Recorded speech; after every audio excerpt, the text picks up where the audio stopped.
నా ప్రాణమా. అర్థమైందా? మన ప్రాణం ఏమంటుంది? ఏలై నలుగుట విరుగుటాయని ప్రశ్నించుచుంటివా నా ప్రాణమా. నలిపి పరిమళింపజేయుట విరచి ఆశీర్వదించుట. అర్థమా? నలిపి పరిమళింపజేయుట విరచి ఆశీర్వదించుట నా యేసునాథుని ప్రత్యేకత.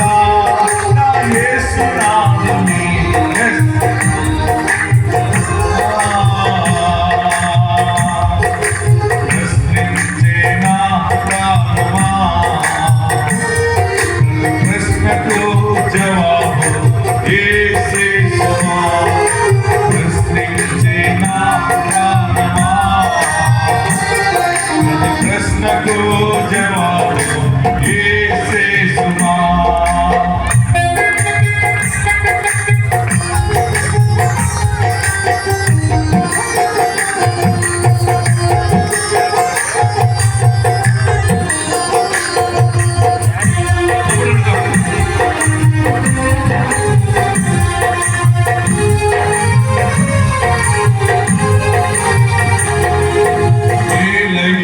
శూన్యము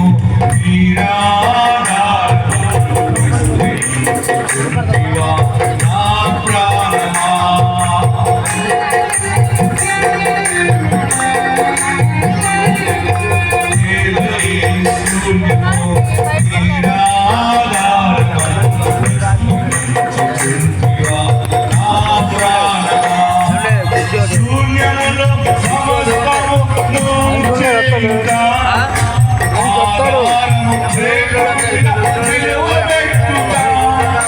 శూన్యములో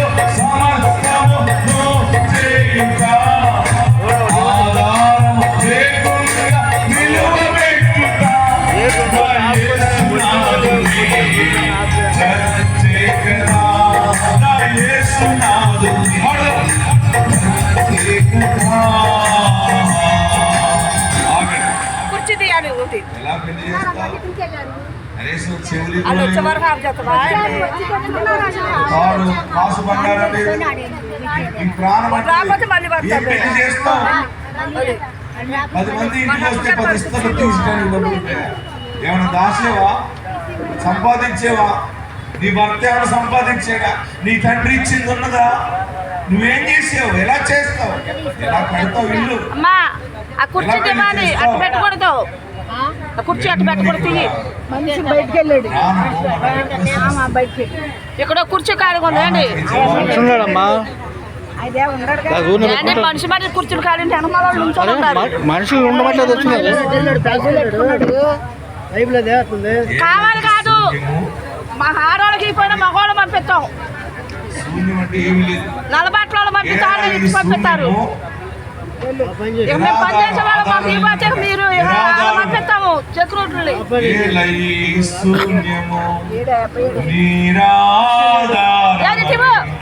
ప్రశ్నించుచుంటివా నా ప్రాణమా. ప్రాణానికి వాక్యం ఎరిగి మనం మాట్లాడితే శూన్యములో సమస్తమును చేయుట ఆధారము లేకుండా నిలువబెట్టుట. పడండి. శూన్యములో పడాలి గట్టిగా. శూన్యములో సరగతట్లేదు. కుడిచే పైకెత్తండి, తలలో పైకెత్తండి స్టైల్గా. ఇప్పుడు నోరిపండి. శూన్యములో సమస్తమును చేయుట ఆధారము లేకుండా. రెండు చేతుల పైకెత్తి ఆధారము లేకుండా నిలవబెట్టుట నా యేసు ప్రత్యేకత. చేతుల నుంచి తప్పట్లు కొడుతూ పాడతాం. శూన్యము నిరాధారము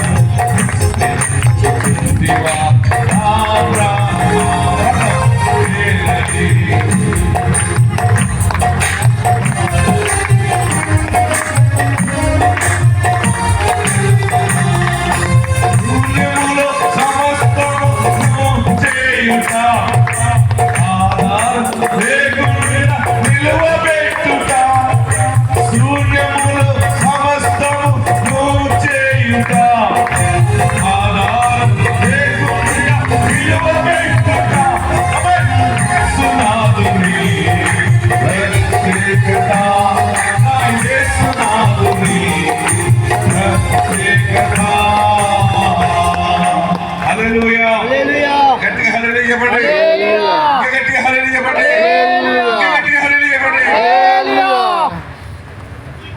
ఒక చోట ఏం జరిగిందంటే మా సంఘంలో పాస్టర్ గారు వెళ్ళి ఎదిగిపోయిందండి, కొడుకు ఎదిగిపోయాడు, ఏమీ లేవంట. భర్త అన్నాడు ఇంటికాడ ఉన్నప్పుడు ఫోన్లు రావు, నీళ్ళు పెట్టు, ఇస్మాన్ స్టార్ట్ చేసినప్పుడు తెగ ఫోన్లు వచ్చేస్తాయి. మాకు చాలా ఆస్తి ఉంది, జంక్షన్ వాళ్ళే. అవునా, మాకు ఒకప్పుడు మణికొండ దగ్గర పొలం ఉండేదండి. అంటే మా నాన్నగారు వ్యవసాయం చేసి హైదరాబాద్లో మణికొండ దగ్గర మా పొలం ఉండేదండి. మాకు దగ్గర 10 ఎకరాల పొలం ఉండేదండి. అది తర్వాత మా నాన్నగారు పరిస్థితులు వరకు బాగోలేక తక్కువలో అమ్మేసారండి. అలా అలా ఖర్చు అయిపోయింది, పాడైపోయాం. ప్రైవేట్ కంపెనీలో పనిచేస్తున్నాను. ఈ జీతం ఇల్లద్దు కట్టుకోవడానికి మేము బ్రతకడానికి సరిపోతుంది, ఇంకేం చేయడానికి లేదని. అందుకు జ్ఞాపకం వచ్చి ఏడుస్తున్నానండి. ఒకప్పుడు ఉండేదండి, పరిస్థితి బాగలేదండి. నేను అన్నాను, ఈ శ్రమ వెనకాల గొప్ప ఆశీర్వాదం. కన్నులంపులో నీళ్ళు వచ్చినాయి కదా, ఈ కన్నీటిని దేవుడు ఉత్సవంగా మారుస్తాడంటే భార్య అంది చూడండి పాస్టర్ గారు పడేసింది మాట. ఒక్కొక్క మనిషి అలాగే కొట్టేసినట్టు మాట్లాడుతుంది. నేను అన్నాను, అలాగనుందా దేవుడు నీ పక్షంలో, ఏ పక్షం పాస్టర్ చేయాలి, ఎవరు చేసుకుంటారు? పట్టు మన చేతులు ₹1,00,000 లేవండి. 4 సంవత్సరాలు అయింది, 5 సంవత్సరాలు. అద్భుతం ఏంటి తెలిసేది, వారు అమ్మవేసిన భూమికి వీరు సంతకం కావాలని ఆ భూమి గలవారు, అది ₹1,00,00,000 విలువైన భూమి అయిపోయింది. అక్కడ పెద్ద షాపింగ్ మాల్ స్టార్ట్ అయింది. ఆ షాపింగ్ మాల్ స్టార్ట్ చేసే ముందు ఆ పర్మిషన్ అన్ని తీసి లీగల్ ఒపీనియన్ తీస్తే ఈ మనుషుడు సంతకం కావాలని లీగల్ ఒపీనియన్లో వచ్చింది. వారు వచ్చి ఈ మనుషుడిని నువ్వు సైన్ చేయాలి బాబు, మీ తాతయ్య గారు అమ్మవేసిన భూమి మరొకరికి ఉన్నారు, వారు నుంచి మరి మాకు వచ్చింది. ఈ సమయంలో లీగల్ ఒపీనియన్గా నీ సంతకం కావాలంటే నీకేం కావాలో అది ఇస్తాం, సంతకం పెట్టుకోబట్టే. అద్భుతం ఏంటంటే, ఆశ్చర్యంగా కాదు ఏంటంటే, ఈ మనుషులు ఏం చేయాలంటున్నారు. భార్య ఉందే కదా, మేము మాట్లాడతాం, నేను చెప్తాం, మీకు రేపు ఫోన్ చేసి చెప్తాం అన్నది. సంతోషం ఎక్కువైపోతుందా? ఈ మనుషుడికి ఏం అర్థం అవ్వట్లేదు. వారు వెళ్ళిపోయారు. ఈ ఆ దినము ఆ రాత్రి పడుకుని ఉండదు, ఆమె నిద్రపోయి ఉండదు. ఎంత అడగాలి ఆ మనుషుడు, ఎంత అడగాలి? భర్తనంట 10 లక్షలు అడుగుదామా, మాయదారుడా 10 లక్షలు ఏమంటా. ఇప్పటికే అన్ని తెలివిలేని పనులు చేసుకొచ్చావు. ఇప్పుడు మనం 10 కోట్లు అడగాలి. మామూలు 10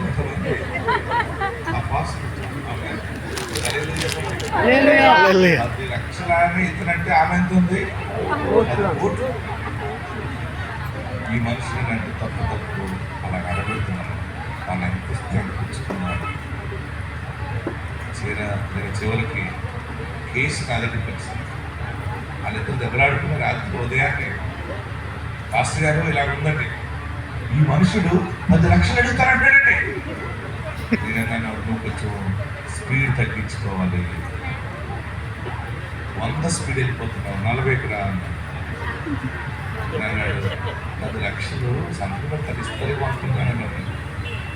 నేను అన్నాను, నీవన్నది కాదు, నువ్వు అన్నది కాదు, మీరు మౌనంగా ఉండండి.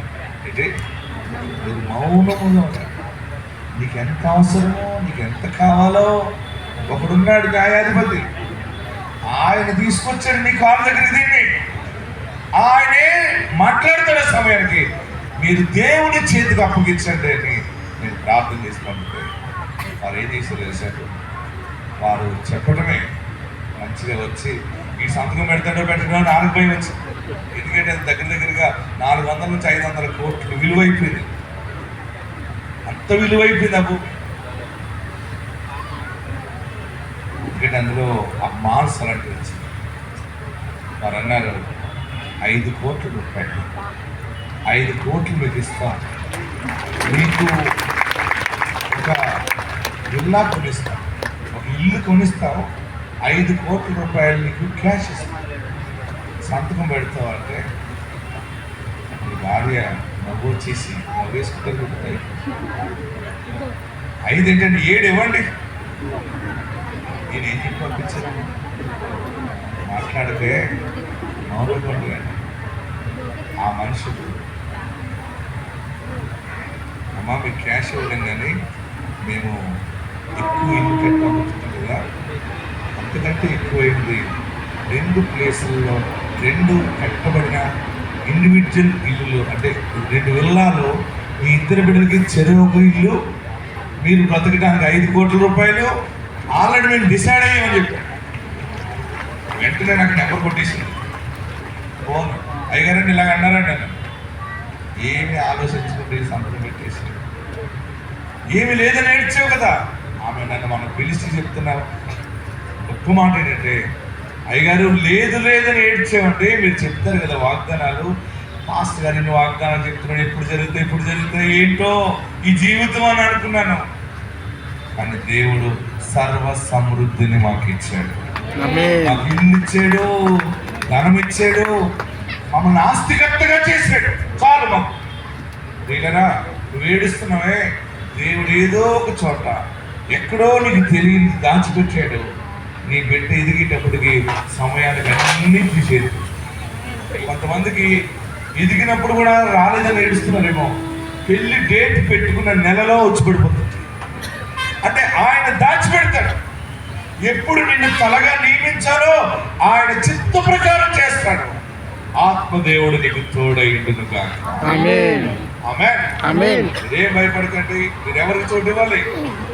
దేవుడికి చోటు. ఏడుస్తున్నావు, అడుగుతున్నావు, ఎప్పుడు దరిద్రం పోతుంది, ఇలాగనే బ్రతకాలా? లేదు, నీ బ్రతుకు స్టైల్ దేవుడు మార్చబోతాడు. అది ఎప్పుడు కాదు, ఈ సంవత్సరం మనం అందరం వాగ్దానం కలిగి ఉన్నాం. నువ్వు విశ్వసించు. దేవుడు ఏదో ఒక సమయంలో జీవితంలో కార్యములు తారుమారు చేస్తాడు. ఆయన ఆశ్చర్యకరుడు. ఆమేన్. మీరందరూ చేయవలసింది ఏంటంటే కుటుంబ ప్రార్థన చేయండి. మీ ఇంట్లో ప్రార్థన చాలా అవసరం. మీ భర్త, మీరు, భార్య, పిల్లలతో ನೀವು కొద్ది నిమిషాలు, ఒక 20 నిమిషాలు అన్నా సరే మోకరించి కూర్చుని ఒక పాట పాడుకుని అందరూ చిన్న ప్రార్థన చేయాలి. కుటుంబ ప్రార్థన ఉంటుంది. ఏ ప్రార్థన? ఒక పిల్లలున్నా లేకపోతే ఇంట్లో ఎవరుంటే వారు, ఇద్దరుంటే ఇద్దరే, ఒకరుంటే ఒకరే మోకరించి, ఇంకా సమయానికి రాలేదు ప్రభు, నా కుటుంబం వరకు నేను ప్రార్థిస్తున్నాను. ఎప్పుడైతే ప్రార్థన చేస్తావో దేవుని ఆశీర్వాదముని ఇంకలాగా నిలిచి ఉంటుంది. ప్రార్థన గొప్ప సాక్ష్యాలను తెస్తుంది. ప్రార్థన గొప్ప విజయాన్ని తీసుకొస్తుంది. నా జీవితంలో ఎన్నో సమయాలు ఎన్నో అవమానాలు ఉన్న ప్రయాణం చేశాను. నేను పరిమళించబడి సువార్తలో ఇది నాను వాడబడుతున్నాను. అందుకే మీకు ఈ మాట చెప్తున్నాను, ప్రార్థన ఉన్న చోట దేవుని కార్యములు ఉంటాయి. వాక్య భాగంలోకి వెళ్దాం ప్రియులరా. మరి వాక్య భాగంలో చాలా విషయాలు మనం నేర్చుకుందాం. మరి ప్రార్థన చేసిన రీతిగా దేవుడు చేసిన గొప్ప కార్యాలని కొన్ని సాక్ష్యాలు మేము ముందు పెడతా ఉన్నాం. మన సికింద్రాబాద్లో 16 సంవత్సరాల తర్వాత దేవుడు గర్భఫలం ఇచ్చాడని ఎలుగెత్తి సాక్షి చెప్పారు. పిల్లలు లేని వారి గురించి ప్రార్థన చేస్తూ ఉన్నాం. దేవుడు మన ప్రార్థనను గౌరవించి గర్భఫలాలు ఇస్తా ఉన్నారు. చూడండి.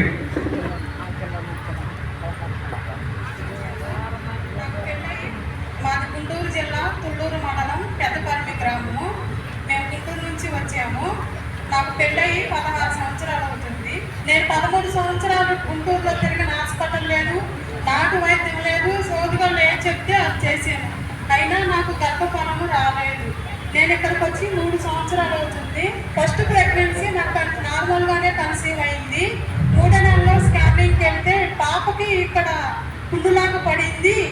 పాప మీరు పుట్టిన తర్వాత కూడా 2 వారాలకి సంవత్సరంలోపే చనిపోయింది. 9 మాసాలు మోసిన బిడ్డను తీసేసుకోవటం కంటే మొక్కలను తుంచేసుకోవటం బెస్ట్ అని చెప్పి నాకు ఫస్ట్ ప్రెగ్నెన్సీ అబార్షన్ చేశారు. అబార్షన్ చేసిన మళ్ళీ 5 నెలలకే రెండోసారి న్యాచురల్గా కన్సీవ్ అయింది. రెండోసారి న్యాచురల్గా కన్సీవ్ అయినా మళ్ళీ రెండోసారి 3 నెలల్లో పాప స్కానింగ్ తీస్తే హార్ట్ బీట్ లేదు, ఈ ప్రెగ్నెన్సీ కూడా తీసేయాలమ్మా అని చెప్పి రెండోసారి అబార్షన్ చేసింది. రెండోసారి అబార్షన్ చేసిన తర్వాత డాక్టర్ గారు, నీకు ఎన్నిసార్లు ప్రెగ్నెన్సీ వచ్చినా ఎట్లయినా అవుతుంది, నీకు పిల్లలు పుట్టరు, నువ్వు ఏదైనా అనాథ పిల్లలు తీసుకొచ్చుకొని పెంచుకో, లేదు నాకే సొంత పిల్లలు కావాలంటే 2 లక్షల రూపాయలు తీసుకొనిరా, నేను 50% నీకు గ్యారంటీ ఇస్తానని చెప్పి నాకు చాలా ఏడుపు వచ్చేసింది. నేను రెండోసారి ప్రెగ్నెన్సీ అబార్షన్ అయిన తర్వాత 2024 సంవత్సరంలో ఏప్రిల్ నెలలో ప్రార్థనా శక్తికి ఇక్కడికి వచ్చాను సికింద్రాబాద్. అయ్యగారి చేత తైలాభిషేకంలో నాకు పిల్లలు లేరు అయ్యగారు అంటే నాకు అట్టిపండు ఇచ్చారు. అట్టిపండు ఇచ్చి ఇంటికి వెళ్ళి మీరు మీ భర్త తినండి, నువ్వు పిల్లలు ఎత్తుకొని వస్తావని నాకు దేవుడు అయ్యగారి ద్వారా వాగ్దానం ఇచ్చారు. నేను ఇక్కడికి వచ్చిన ఏప్రిల్ నెలలో ఇక్కడికి వస్తే మే నెలలో కన్సీవ్ అయ్యాను. దేవుడి ద్వారా అయ్యగారు వాగ్దానం వల్ల నాకు చక్కనటి పాపనిచ్చారు. నేను 5వ నెలలో ప్రెగ్నెన్సీగా నా భర్త అయ్యగారి దగ్గరికి తైలాభిషేకానికి వచ్చాను. అందరూ బాబుని కోరుకోవాలనుకుంటే నా భర్త నాకు పాపే కావాలని అంటే నువ్వు ఎత్తుకొని వస్తావు అని చెప్పి అయ్యగారు మమ్మల్ని దీవించాడు. అయ్యగారు దీవిన ఫలమే నాకు దేవుడు అనుకోకుండా ఆశ్చర్యకరంగా గొప్పకరంగా చక్కని పాపనిచ్చాడు. గట్టిగా చెప్పడం కూడా దేవుని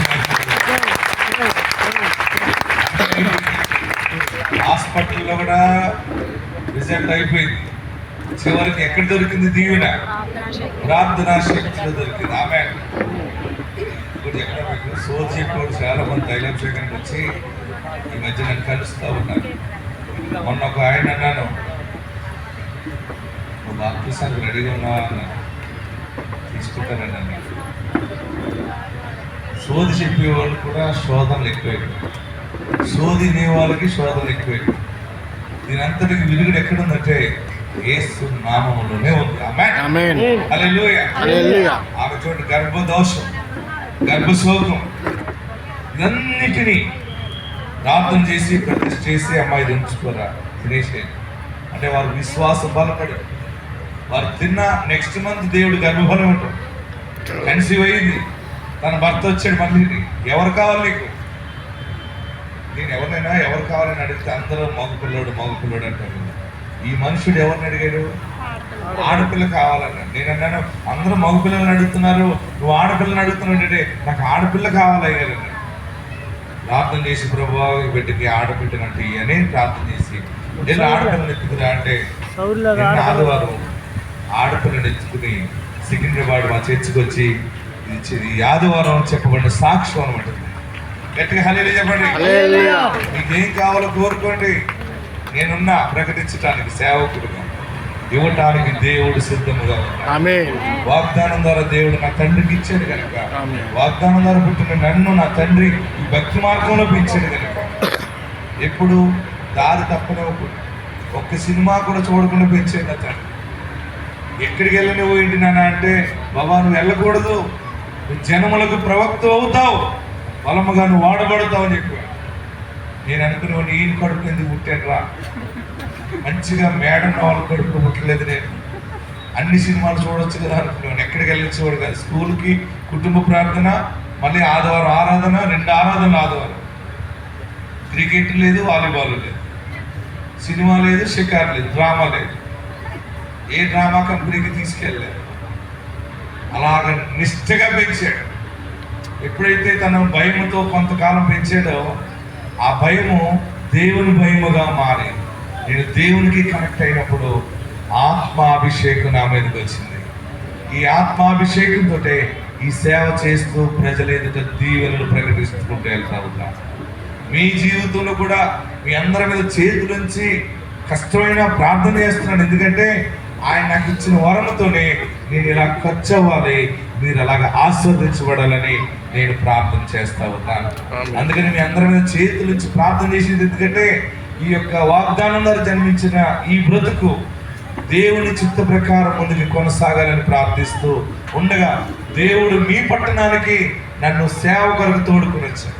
అందుకని ఎన్ని కష్టాలున్నా, ఎన్ని ఇబ్బందులున్నా ప్రతి సమయం మీ ప్రార్థనకు వచ్చి యేసు నామములో వాగ్దానాన్ని ప్రార్థనను ప్రకటించేసి దీవించేస్తా ఉన్నాను. మీ జీవితాల గొప్ప కార్యము దేవుడు జరిగించును గాక. ఆమేన్. హల్లెలూయా. హల్లెలూయా. హల్లెలూయా చెప్పండి. హల్లెలూయా. గర్భఫలము రాలేదన్న ఆలోచనలో ఉన్న వాళ్ళరా బిడ్డల్ని ఎత్తుకుని వస్తారు. అన్నీ వస్తాయి. మీ గుండె నిండా మొదట యేసయ్యకి స్థానం ఇవ్వండి. మహారాజుని అతిథిగా హృదయంలో పెట్టుకోండి. అన్ని కార్యాలు ఆయన జరిగిస్తారు. మరొక సాక్ష్యాన్ని మీ ముందు పెడతా ఉన్నాను.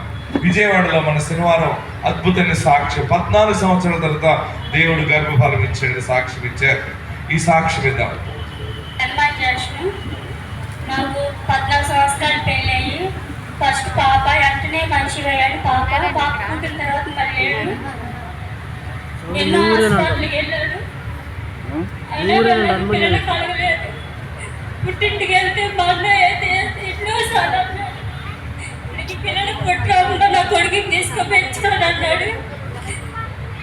మా అన్నయ్య మా వదిన ఇక్కడ జంక్షన్లో ఉన్నాడు. వాళ్ళకి పిల్లలు లేడు. వాళ్ళు 2 పిల్లల్ని దత్తు తీసుకుని పెంచుకున్నాడు. ఎవరో చెప్పారంట వాళ్ళకి. వట్లూరులో 2వ మంగళవారం ఇసాగడిగాడు ప్రార్థన పెడుతున్నాడు. అక్కడికి వెళ్తే పిల్లలు కలుగుతారని చెప్పాడంట. వాళ్ళు అన్నాడు, నాకు చెప్పాడు. వాళ్ళు వచ్చి నేను నిర్లక్ష్యంగా మాట్లాడాను. నేను ఎక్కడికి వెళ్ళా దేవుడేనే, ఎక్కడికి వెళ్ళా బిడ్డలు ఎత్తాడులే అన్నాను.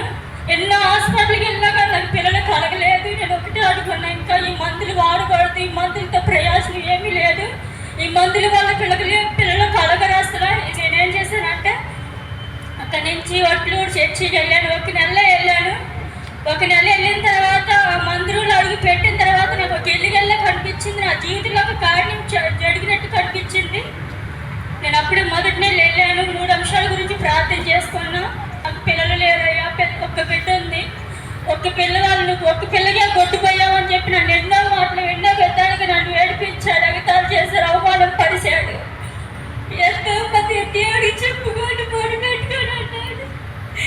దయచి బాధకొని తాగొచ్చినప్పుడు అలా ఉండేవాడు. పిల్లలు పుట్టు పిల్లలు కలగనే కాదంతా ఉండేవాడు. మా అమ్మోళ్ళ ఇంటికి వెళ్తే మా అన్నయ్య కూడా తాగొచ్చు అనేవాడు. నీకు పిల్లలు పుట్టు, నా పిల్లల్ని తీసుకుని పెంచుకోనేవాడు. నేను సాగలిగాడు. వచ్చిన తర్వాత మాకు 2వ నెలలో బండి వచ్చింది. 2వ నెలలో నేను కంచి పోయాను. 2వ నెలలో నా యజమాని కూడా ఇక్కడికి ప్రార్థనకు వచ్చాడు.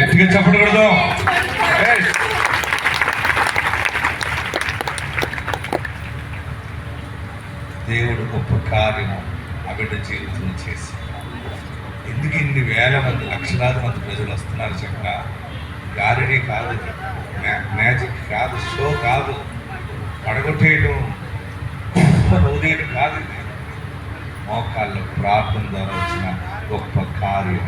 ఆమె వాగ్దానం ద్వారా జరుగుతున్న పరిచర్య. మరొక సాక్ష్యం చూపిస్తారు అంటే ఈమెం చేసిందంటే, ఈమె వాళ్ళ కుమారుడు 18 రోజులు ఆరోగ్యం బాగోక హాస్పిటల్ పెడితే 18 రోజులు హాస్పిటల్లో కోమాలోకి వెళ్ళిపోయాడు. డాక్టర్లు ఇక తీసుకెళ్ళిపో బ్రతకడని వారు ఎంత చెప్పినా ఆమె ఏం చేసిందంటే, లేదు దేవుడు నా బిడ్డను బ్రతికిస్తాడు అని డాక్టర్లతో చెప్పింది. లేదమ్మా తీసుకెళ్ళిపో, తీసేయాలంటే ఎవరు చూడనప్పుడు ఏం చేసిందంటే వచ్చి ఏడుస్తూ ఉంటుంటే బయట ఐసీలో కొడుకున్నాడు. 18 రోజులు అయింది, కోమాలో ఉన్నాడు. ఏడుస్తుంటే ఇసాక్ పాస్టర్ గారు ఆమె ఏడుస్తూ అలా కళ్ళు మూసుకుంటే ఇసాక్ పాస్టర్ గారు కనపడ్డారు. ఎవరు కనపడ్డారు? ఇసాక్ పాస్టర్ గారు కనపడి, నీ బిడ్డకి ఏం కాదమ్మా ఏడవకు అన్నాడు. ఇసాక్ పాస్టర్ గారు ఎవరు? నేనే. కళ్ళలో కనపడ్డానంట. దేవుడు అలా చూపించినారు. వెంటనే ఆమె ఏం చేసిందంటే ప్రార్థనా తైలం తీసుకుని ఐసీలోకి ఏదో రకంగా పరిగెడదామని చెప్తే వెళ్ళవట్లేదు. ప్రార్థనా తైలం పట్టుకుని ఎవరు చూడలేనప్పుడు లోపలికి వెళ్ళిపోయి 7 సిలువులు వేసేసి ఆ ప్రార్థనా తైలం నోట్లో వేసేసి సైలెంట్గా వస్తే అద్భుతమైన ప్రార్థనా తైలం 7 సిలువులు వేస్తే ఆ మనుషుడు కోమాలోంచి దెబ్బకు బయటకు వచ్చాడు. గట్టిగా హల్లెలూయా చెప్పండి. ఈ దీర్ఘాలు చూపించగా ఆ ఫోటో కూడా తీసుకొచ్చింది. ప్రార్థన తైలం రాసినంత కళ్ళలా తెరిచాడు. ఏంటంటే ఒక దైవ శక్తి కార్యం. ఏ కార్యం ఇది? ఆమె సాక్షి అని చెప్తున్నారు. చూద్దాం. మా ఊరు ఉత్తరాల మండలం, గుంటూరు జిల్లా, రవీంద్రపాడు గ్రామము. మా అబ్బాయి మార్చి 31వ తేదీన చర్చి నుంచి వెళ్ళాక బండేసుకెళ్ళి కింద పడ్డాడు. అయితే 18 రోజులు కోమాలో ఉన్నాడు. 3 హాస్పిటల్లో తిప్పినా బతకలో తీసుకెళ్ళిపోమన్నారు. బాబా హాస్పిటల్లో తీసుకెళ్ళాను. అక్కడ లోపలికి ఎవరిని వెళ్ళినట్ల తల్లిదండ్రులను తప్పు నిడిచి 10 లక్షలు అవుతాయి అన్నారు. అయినను బాగు చేయమన్నాం. కానీ నేను ప్రతిరోజు ఉదయం ఆరాధన శాఖ చూస్తాను. అయ్యా నీ విశ్వాసం స్వస్థపడుతుంది, భయపడకండి నేనున్నాను, వాగ్దానం ద్వారా పుట్టింది ఐశాఖ అని చెప్తాడని ప్రతి నెల ఇక్కడ 2 సంవత్సరాలు చదువుతున్నాను. అభిషేక తైలం తీసుకెళ్ళి మెదలకుండా కాళ్ళకి చేతులకి అన్ని సిలు గుర్తులు వేసి 7 గుర్తులు వేసి ప్రార్థన చేసుకుని బయటకు వచ్చాను. దేవుడు కృప వల్ల 18 రోజుల్లో మాట లేని బిడ్డ మాట ఇచ్చి విశాఖయ్య గారు లాగా నన్ను హాస్పిటల్లో కుర్చీలో కూర్చుంటే, ఎందుకమ్మా ఏడుస్తున్నావు, భయపడకు, నేనున్నాను నీకు తోడుగా అన్నాడు. ఎవరో నాతో మాట్లాడిందని వెనక తిరుగుతుంటే ఎవరు అయ్యా 104 స్థితులు అనుకుని మళ్ళా బిడ్డగారికి వెళ్ళి 7 చిల్లు గుర్తులు వేసుకుంటాను. శుక్రవారం రోజు సమర్థనంలో 3 గంటలకి నా బిడ్డకి మాట ఇవ్వాలి అని ప్రార్థన చేస్తుంది. దేవుడు మొరపెట్టుకుని విశాఖయ్య గారికి వందనాలు. దేవుడు 18 రోజులు కోమాలో ఉన్న ఆమె బిడ్డని దేవుడు బయటికి లేవనెత్తాడు. 3 హాస్పిటల్కి వెళ్తే తీసుకెళ్ళిపోమన్నారు, బ్రతకడన్నారు. హాస్పిటల్లో ఉన్న మనుషుడికి ఇవి ప్రార్థన తైలం రాయి. ఆ ఒంటరిగా ఉంది కదా దీనురాలు, ఆమెకు ఎవరు నేరని దేవుడు తన దూతను పంపించి ఆ విశాఖ పాస్టర్ గారి లాగా చూపించి ఆమెను ఓదార్చి. మన దేవుడు మనల్ని ఒంటరిగా వదిలేవాడు కాదు, ఆయన దూతలను మనకు తోడుగా ఉంచుతాడు. ఆమేన్, హల్లెలూయా. గట్టిగా హల్లెలూయా చెప్తాం. ఇంకొక సాక్ష్యం చూపించి మీకు కొద్ది నిమిషాలు వాగ్దానాన్ని ఇస్తాను. బాబు కావాలని ఎంతగానో ఆశిస్తే మగపిల్లడు పుట్టలేదని ఇంకొక సహోదరు చెప్పిందనమాట.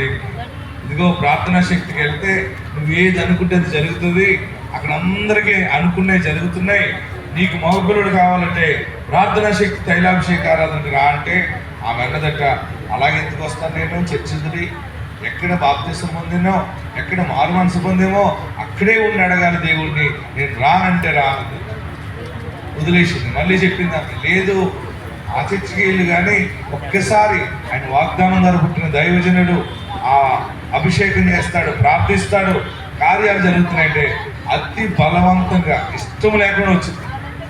ఇష్టం లేకుండానే వచ్చిందని చెప్పింది ఆమె సాక్ష్యంలో కూడా. ఆశ్చర్యం ఏంటంటే నీకేం కావాలన్నాడు, మాకు మగపిల్లడు పుడతాడా, నాకు మగబిడ్డ గారు ప్రార్థన. ఆశీర్వాదం ఏంటంటే ప్రార్థన చేసి దేవుని ప్రకటిస్తే గర్భఫలం వచ్చింది, దేవుడు మగబిడ్డనిచ్చాడు. ఆమెకు ఆ కార్యం జరిగిన తర్వాత ఎలుగెత్తి సాక్షి చెప్పింది. ఆ సాక్షి నా పేరు లావణ్య, తాడపల్లి మండలం కృష్ణాయపాలెం గ్రామం.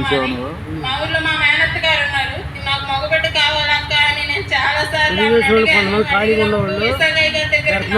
రమ్మని ఖచ్చితంగా పుడతానంటే నీకేమైనా పిచ్చాయండి, అన్ని చర్చలు అట్లా తిరగకూడదు, మనం ఎక్కడ బాప్తిజం పొందామో అక్కడే నువ్వు పోరాడాలి, నువ్వు ఎందుకు అట్లా అన్ని చర్చలు తిరుగుతున్నావు అక్క, అట్లా వెళ్ళకూడదు అంటే, అమ్మ కాదురా నాతో పాటు ఒక్కసారి వచ్చి చూడు ఇసాకయ్య గారి దగ్గరికి, నీకు పుట్టపోతే నన్ను అడుగు అని అంతే.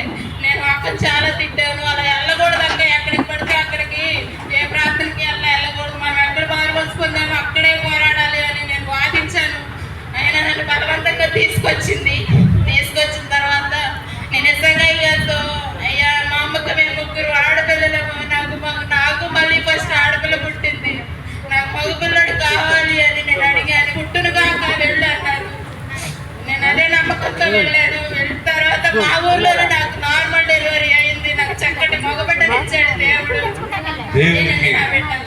దేవునికి మహిమ కలుగును గాక. పరిచర్య బాగా గుర్తుపెట్టుకోవాలి. నేను ఎక్కడ ఆదివారం ఆరాధన పెట్టే దర్శనం నాకు ఇవ్వలేదు దేవుడు. మీరు మీ సంఘాలకు వెళ్ళండి, మీ ప్రార్థనలకు అటెండ్ అవ్వండి, మీ సేవకులను బాగా చూడండి, వాళ్ళని గౌరవించండి. నన్ను గౌరవించకపోయినా పర్వాలేదు, వచ్చి ప్రార్థనలో పాలు పొందుతారు కదా.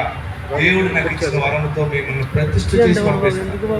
మీరు అనుకున్న పని జరిగిపోయి మీరు రాకపోయినా పర్వాలేదు, కష్టాల్లో ఉన్న వాళ్ళకి పంపించి ఆ కష్టాలను దేవుడే తొలగిస్తాడు. ఆమేన్. గట్టిగా హల్లెలూయా చెప్దాం. మరిన్ని సాక్ష్యాలు వల్ల మన తైలాభిషేకం చూద్దాం, వాక్య భాగానికి వెళ్దాం. జీవముల దేవుని సన్నిధానంలో దేవుడు మనకు బయలుపరిచే మాటను మనం ధ్యానం చేసుకుని బహు దీవెన ఆశీర్వాదంతో మనం ముందుకెళ్దాం.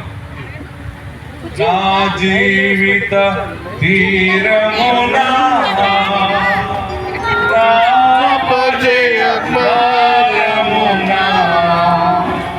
నలిగిన నా హృదయమును నడిపించుము లోతునకు. నా ఆత్మవిరహుయా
పరిశుద్ధ గ్రంథం నుండి యోబు గ్రంథము 6వ అధ్యాయము 5వ అధ్యాయము 17-18 వచనాలు చదువుకుందాం. యోబు గ్రంథం 5వ అధ్యాయము 17-18. ఎంతమంది దగ్గర బైబిల్ ఉన్నాయి? బైబిల్ చూపించండి. మీ జీవితంలో గొప్ప కార్యాలు చూసే రోజుది. ధైర్యముగా సంతోషముగా హల్లెలూయా చెప్తూ పరిశుద్ధ గ్రంథాలు పైకెత్తి చూపించాలి. మన క్రైస్తవులుగా ఉన్న మనము ఘరానాగా బ్రతకాలి. ఎలా బ్రతకాలి? బడాయిగా బ్రతకాలి. ముసుగుల కింద అసుగుల కింద ఉండదు. ఏంటి నీకు ధైర్యం, ఏంటి పొగరంటే అనాలి, నేను క్రీస్తునందున్నాను, అభిషేకము నాకుంది, ఆయన నన్ను సిగ్గుపడనీయడు. యోబు గ్రంథం 5వ అధ్యాయం 17-18 వచనాలు. దేవుడు గద్దించు మనుషుడు ధన్యుడు, కాబట్టి సర్వశక్తుడగు దేవుని శిక్షను తృణీకరింపకము. అండర్లైన్ చేసుకుని, ఆయన గాయపరిచి గాయమును కట్టును, ఆయన గాయము చేయును, ఆయన చేతులే స్వస్థపరచును. నేను 3 అంకెలు చదువుతాను, అప్పుడు మీరు అందరూ చదవాలి, గట్టిగా చదవాలి. ఓకేనా? స్టడీ 1, 2, 3. నేను ఏమన్నాను? నెమ్మదిగా చదువుకుంటున్నా, చెవులో చెప్తున్నట్టుంది మీకు. గట్టిగా చదవాలి. వెనకాల హాల్లో ఉన్నవా, పై హాల్లో ఉన్నవా, మళ్ళీ 3 అంకెలు చదువుతాను, మళ్ళీ సెలెక్ట్ చేస్తున్నాను. 1, 2, 3. దేవుడు గద్దించి మనుషుడు ధన్యుడు, కాబట్టి సర్వశక్తులకు దేవుని శిక్షను తృణీకరింపు. ఆయన గాయపరిచి గాయమును కట్టును, ఆయన గాయము చేయును, ఆయన చేతులే స్వస్థపరచును. ప్రియులారా, ఈ దినము దేవుడిచ్చే గొప్ప వాగ్దానం. నేను వేకువజామున లేచి ప్రార్థన చేస్తున్నాను. ఈ పట్టణంలో ఏం చెప్పాలి బాబు, ఏ వాక్యం బోధించినంటే పరిశుద్ధాత్ముడు ప్రార్థనా సమయంలో ఇచ్చిన గొప్ప మాట, ఆయన గాయము చేయును, ఆయన చేతులే స్వస్థపరచు. ఆమేన్. ఈ దినము ఇక్కడికి ఏడుస్తూ నువ్వు గాయముతో వచ్చావు కదా, నీకు తగిలిన గాయం అది ఏ రకమైనా సరే, రోగమా, ఆర్థిక సమస్య, లేమి, అశాంతి, బాధలు, నష్టపోవటం, బంధకాలు, ప్రాణం విసిగిపోయి ఉంది, నా జీవితం ఏ సమయం ఏమైపోతుందో తెలియదు అన్న స్థితిలో ఉన్నావు కదా. అందరూ బాగానే ఉన్నారు, ఎందుకో నాకే ఈ బాధ, నా ఇంటిలోనే ఈ సమస్య ఉంది, నా భర్త వల్ల ఇలా బాధపడుతున్నాను, నా భార్య వల్ల బాధపడుతున్నాను, ఇల్లు లేని బాధ, పిల్లలు లేని బాధ,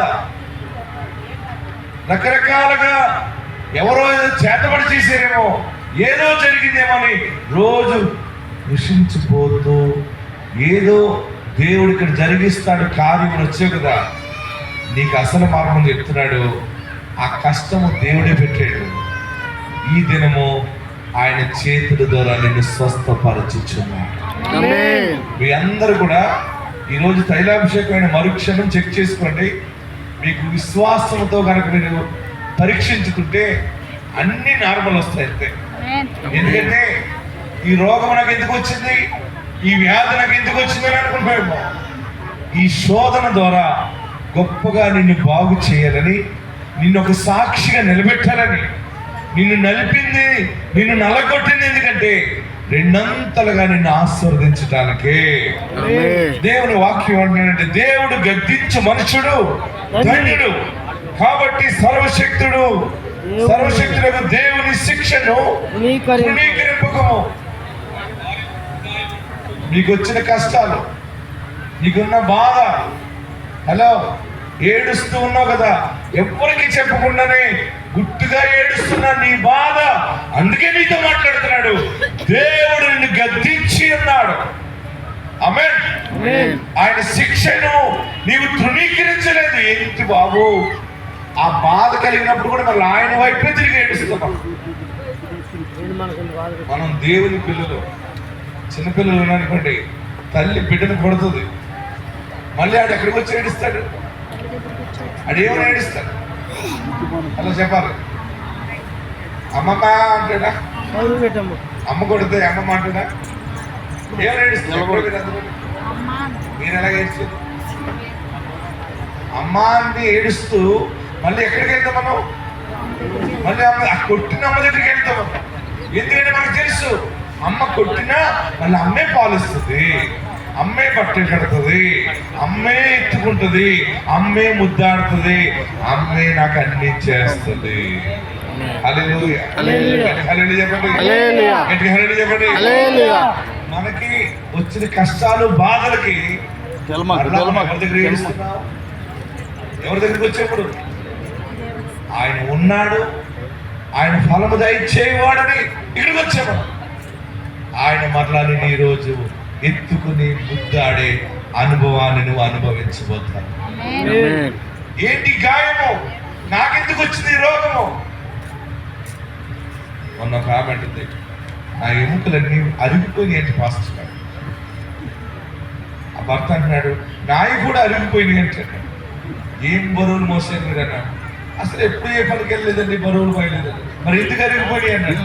ఏమో లోపల అరిగిపోయి, పైకి ఊర్లో బాగా అన్నాడు, లోపల దుప్పులేదు, డాక్టర్ అరిగిపోయినాయి అని అన్నాడు. నేనన్నాను, అరిగిపోవటం కరిగిపోవటం కాదు, దేవుడు మళ్ళా నీ ఎముకలను బలపరుస్తాడు. ఆమేన్. హల్లెలూయా. ఈ రోజు మీ అందరికీ ఒక శుభవార్త ప్రకటిస్తున్నాను. ఈ రోజు అందరికీ రోగము నుండి విడుదల కలుగుతుంది. 7 మార్లు ఆమేన్ చెప్పండి. గుండె జబ్బు, చర్మ వ్యాధి, నీ కిడ్నీ ప్రాబ్లం, లివర్, ఆర్గన్స్ అన్ని కూడా, లంగ్స్ ఏంటి, బ్రెయిన్ ఏంటి, cancer, blood cancer, bone cancer, అన్ని రకాల మరణకర వ్యాధులు యేసు నామములో స్వస్థపరచబడును గాక.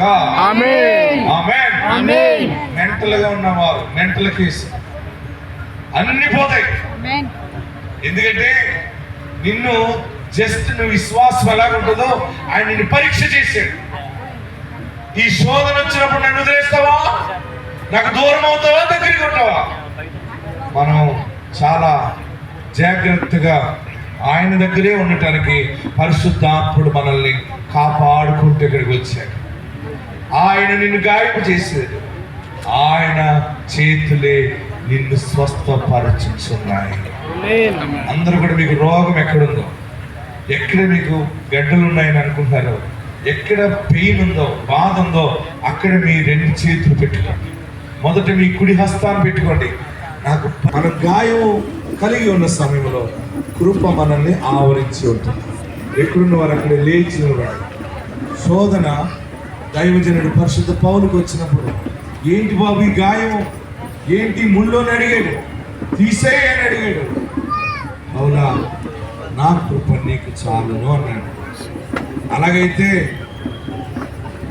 ఈ ముళ్ళు, ఈ గాయము, ఈ కష్టము నాకు ఉన్నప్పుడు నీ కృప నా పట్ల అధికంగా ఉందంటే ఇంకా పెద్ద గాయమైనా పర్వాలేదు, ఎందుకంటే ఈ గాయం నీ చేతిలో ఉంది. దైవజనుడు అన్నాడు, నీకు వందనాలు బాబు, నేను గాయపడిన సమయం నీ కృప తోడుగా ఉందా. అందరూ లేచి నిలబడి 2 చేతులు ఆకాశం వైపు చాపి, నాకు చిన్న వయసులో ఎందుకు ఇంత కష్టం వచ్చింది, చక్కగా నడుస్తున్న నా జీవితంలో నా కాపురంలో ఎందుకు ఇంత పెద్ద బాధ వచ్చింది, నా శరీరంలో ఈ రోగం ఎందుకు వచ్చింది, ఈ వ్యాధి నాకెందుకు వచ్చింది ఏడుస్తున్నా, నాకు శాంతి లేదు, నా గుండెస్తే భారముగా ఉంది, నా వల్ల కాదని ఏడుస్తున్నా కదా. అంత పెద్ద బాధ ఉన్నా బ్రతుకుతూ ఉన్నామంటే ఆయన కృపని ఆవరించి, ఆయన కృపని ఆవరించి ఉంది. ఒక వైద్యుడు గాయం చేసి కడతాడు, పరమ వైద్యుడు సంపూర్ణముగా నేను బాగు చేస్తాను.